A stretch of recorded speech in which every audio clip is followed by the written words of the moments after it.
இவனா இப்போ தான் போய் சாப்பாடு வாங்கிட்டு வந்தான். அதான் சாப்பிட்டுட்டு இப்போ தான் மாத்திரையை போட்டேன்.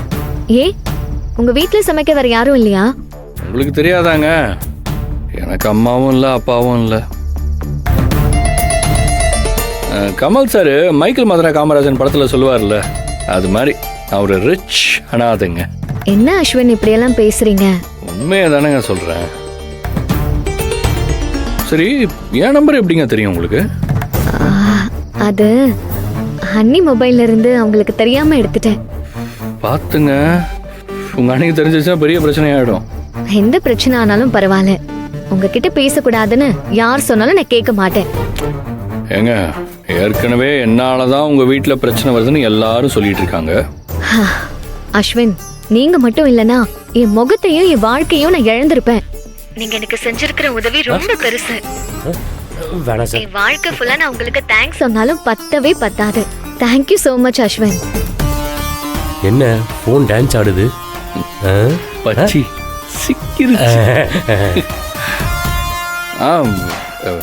ஏங்க போதுங்க, நான் அவ்வளோ பெரிய ஹெல்ப்லாம் எதுவும் பண்ணலங்க. உங்க கையை காயப்படுத்திக்கிட்டு நீங்க என்ன காப்பாத்திருக்கீங்க, அது பெரிய ஹெல்ப் தானே.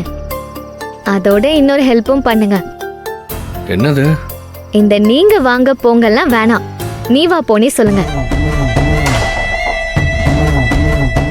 ஏங்க அதெல்லாம் ரொம்ப கஷ்டங்க. அதெல்லாம் ஒரு கஷ்டமும் இல்ல, நீ வா போனே சொல்லுங்க. ஓகே, ட்ரை பண்றேன்.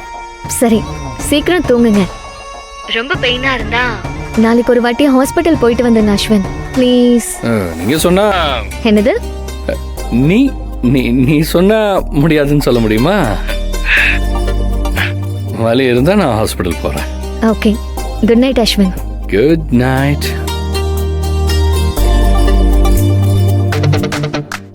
சார், சரக்கு எடுத்துட்டு வருமா?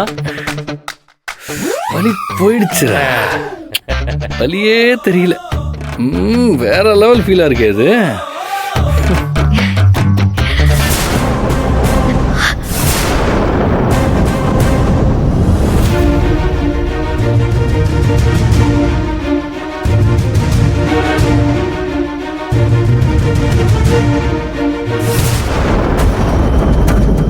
யார்கிட்ட பேசிட்டு இருந்த? நான் யார்கிட்ட பேசினா உங்களுக்கு என்ன? நான் உன் அண்ணி, எனக்கு கேக்குறதுக்கு எல்லாம் உரிமையும் இருக்கு. உங்க கேள்விக்கு பதில் சொல்லணுமா வேணாமாங்கிறது என்னோட உரிமை. எனக்கு பதில் சொல்ல விருப்பம் இல்ல. திவ்யா, நீ அஸ்வின் சொல்லி தானே பேசிட்டு இருந்த? வாட்? அஸ்வினா?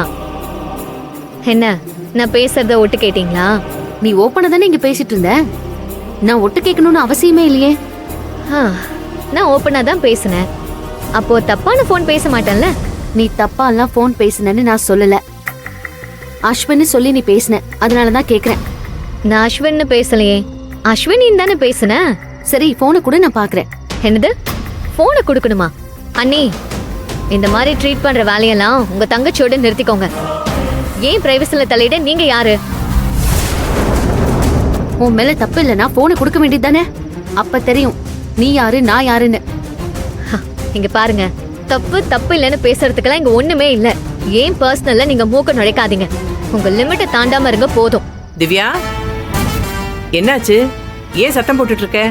உன் சத்தம் கீழே வரைக்கும் கேக்குது, என்ன பிரச்சனை? பாருங்கம்மா, இவங்கள சும்மா தேவையில்லாம வந்து என்ன கேள்வி மேல கேள்வி கேட்டு டார்ச்சர் பண்ணிட்டு இருக்காங்க. இவளுக்கு வேற வேலை என்ன இருக்கு? எல்லாரையும் ஒரு மூச்சு இம்சை பண்ணி முடிச்சாச்சு, மிச்சம் இருக்கிறது நீ மட்டும் தான். உன்கிட்டயும் வந்துட்டாளா? அத்தை, என்ன நடந்துச்சுன்னு தெரியாம பேசாதீங்க. எங்க அம்மாவுக்கு எல்லாம் தெரியும். நான் அம்மா கிட்ட சொல்லிட்டு தான் போன் பேச மாடிக்கே வந்தேன். மா சொல்லுங்கம்மா, எக்ஸாமுக்கு ஃப்ரெண்டு கிட்ட டவுட் கேட்கணும்னு உங்ககிட்ட சொல்லிட்டு தானே மேல வந்தேன். ஆமா, என்கிட்ட சொல்லிட்டு தான் வந்த. இதுல இவளுக்கு என்ன பிரச்சனையா இப்போ? ஃப்ரெண்டு கிட்ட பேசுறதா சொல்லி மேல வந்தா, ஃப்ரெண்டு கிட்ட தான் பேசுறான்னு உங்களுக்கு தெரியுமா? வேற யார்கிட்ட பேசுவா? மா, என் ஃப்ரெண்டு அஸ்வினி கிட்ட பேசிட்டு இருந்தாமா, அதை ஒட்டு கேட்டுட்டு வந்து அஸ்வினி கிட்ட தான் பேசுனியான்னு சண்டை போட்டுட்டு இருக்காங்க. மொபைல கூட செக் பண்றேன்னு வேற சொல்றாங்க. இவங்க யாருமா என் போனை செக் பண்றதுக்கு? ஏய், என் பொண்ணு நீ எதுக்கு செக் பண்ணணும்? இவள என்ன உன் தங்கச்சி மாதிரி நினைச்சியா? வீட்டுக்குள்ள அத்தனை பேர் இருக்கும்போது கதிர் கூட தரங்கெட்டத்தனமா நடந்துக்கிட்டாளே, அப்படி நினைச்சியா? ஆமா அத்தை, என் தங்கச்சி நடந்துக்கிட்டது தப்புதான். அதே வேலையை திவ்யா பண்ணாலும் தப்பு தானே. இந்த வீட்ல மூத்த மருமகளா திவ்யாவை கேள்வி கேட்க எல்லா உரிமையும் எனக்கு இருக்கு. அந்த உரிமையெல்லாம் உன் காலில் விழுந்து கிடக்கான் பாரு செல்வம், அவனோட நிறுத்திக்கணும். என் பொண்ணை எப்படி பாத்துக்கணும்னு எனக்கு தெரியும்.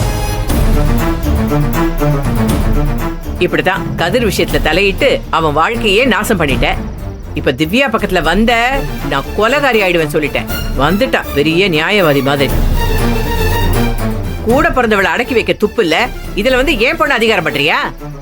இதுக்கப்புறம் உங்ககிட்ட வந்தா சொல்லு திவ்யா, நான் பேசிக்கிறேன். வா, பெரிய பஞ்சாயத்து தலைவின்னு நினைப்பு.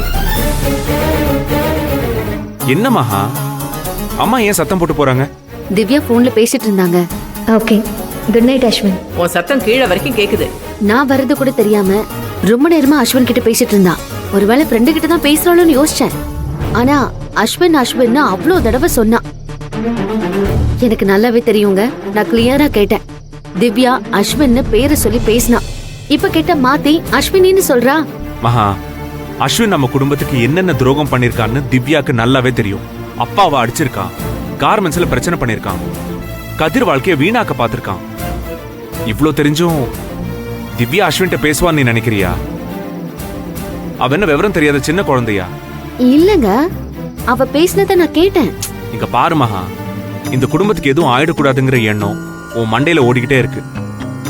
நீ ரொம்ப கான்சியஸா இருக்க மகா, அதான் பிரச்சனை. இது எல்லாத்தையும் தூக்கி கொஞ்சம் ஓரமா வை. டாக்டர் இந்த மாதிரி ஸ்ட்ரெஸ் எல்லாம் இருக்க கூடாதுன்னு சொல்லிருக்காங்கல்ல.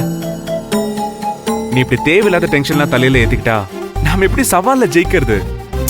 உன் மனசை போட்டு குழப்பிக்காது, ஒண்ணும் இல்ல. வா.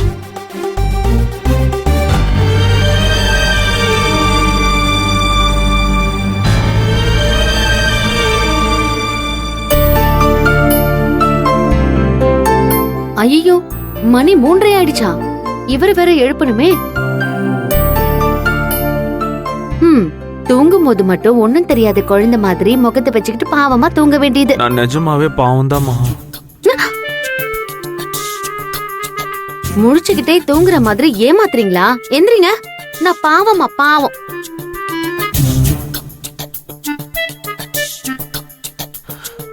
அம்மா, தாயே, அங்கே இருக்கண்ணி, அகிலாண்ட பரமேஸ்வரி, ஆதி பராசக்தியே, மகாலட்சுமி தாயே.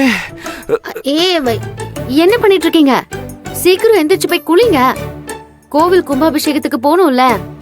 அதான் அம்மனே கும்பாபிஷேகத்தை முடிச்சிட்டு வந்து எனக்கு தரிசனம் கொடுத்துட்டாளே. ஆத்தா, மகமாயி. மகனே, உன் தவத்தை மெச்சினோம். என்ன வரம் வேண்டும்? எனக்கு என்ன தாயே வேணும்? எப்பவும் என் பொண்டாட்டி கூட இப்படியே சந்தோஷமா இருக்கணும். இப்படியே இருந்தால் உனக்கு முட்டி வலிதான் வரும் மகனே. எந்திரிச்சு போய் குளிங்க.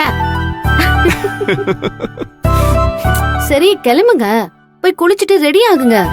ஏய், நீ குளிக்க போகும்போது என்ன எழுப்பி விட்டுருக்கலாம்ல.